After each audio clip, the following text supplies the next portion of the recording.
David Walliams presents The Queen's Orang-utan.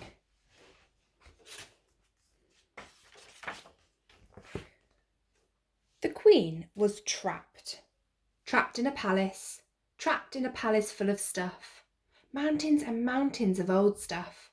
Every night she would dream of escaping. The Queen had so much stuff that when it was her birthday, no one had a clue what to give her. But this year she knew exactly what she wanted. A solid gold, diamond-encrusted stair lift, guessed the prince. No, snapped the Queen. Guess again. A great big bottle of brandy, hiccuped a red-nosed duke. No, said the Queen in a telling-off tone he had heard many times before. A set of porcelain thimbles, hand-painted with all the flags of the Commonwealth nations, guessed the royal baby. No, replied the Queen. Well, what then? For one's birthday, one would very much like, announced the Queen, one's own orangutan. A shocked silence descended before the Duke raged. You want a giant monkey? Orangutans are not monkeys, they are apes, corrected the Queen. You want a giant ape? Yes. Stuffed? No, a live one, please, she replied, before returning to her roast beef. Thank you so much. Finally, the royal baby spoke up for the whole family. Great-grandmamma, Mamma, now why on earth do you want a big, beastly orangutan?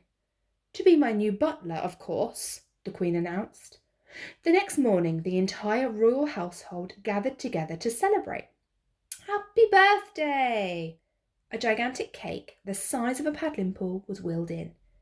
Next, the huge oak doors swung open to reveal an orangutan. The great ape lolloped in, clambered up the silk curtains before leaping onto a swinging chandelier. Finally, the orangutan let go and dived into the cake with a giant plop. The Queen smiled to herself. This was turning out to be her best birthday ever. Later, it was time for the Prime Minister's weekly visit to Buckingham Palace. Secretly, the Queen thought the man was an awful bore.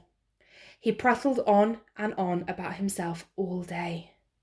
I am sure to go down in history, he prattled. Tea, Prime Minister?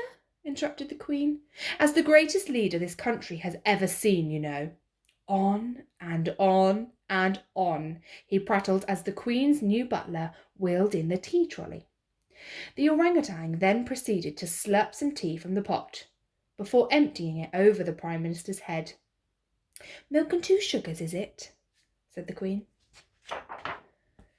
That afternoon Her Majesty was having her portrait painted for the 1000th bum-numbing time.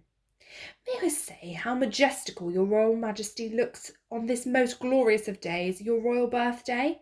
Creeped the royal portrait painter. He was the creepiest creep in a long history of creepiness. But this particular afternoon Her Majesty requested some paint, brushes and a canvas be set out for her new butler too. After a while the Queen stood up to examine the 2 paintings. Oh yes, one's orangutan has captured one perfectly. Let's hang this one in the grand banquet hall. Yours shall we put in the dark and distant downstairs loo.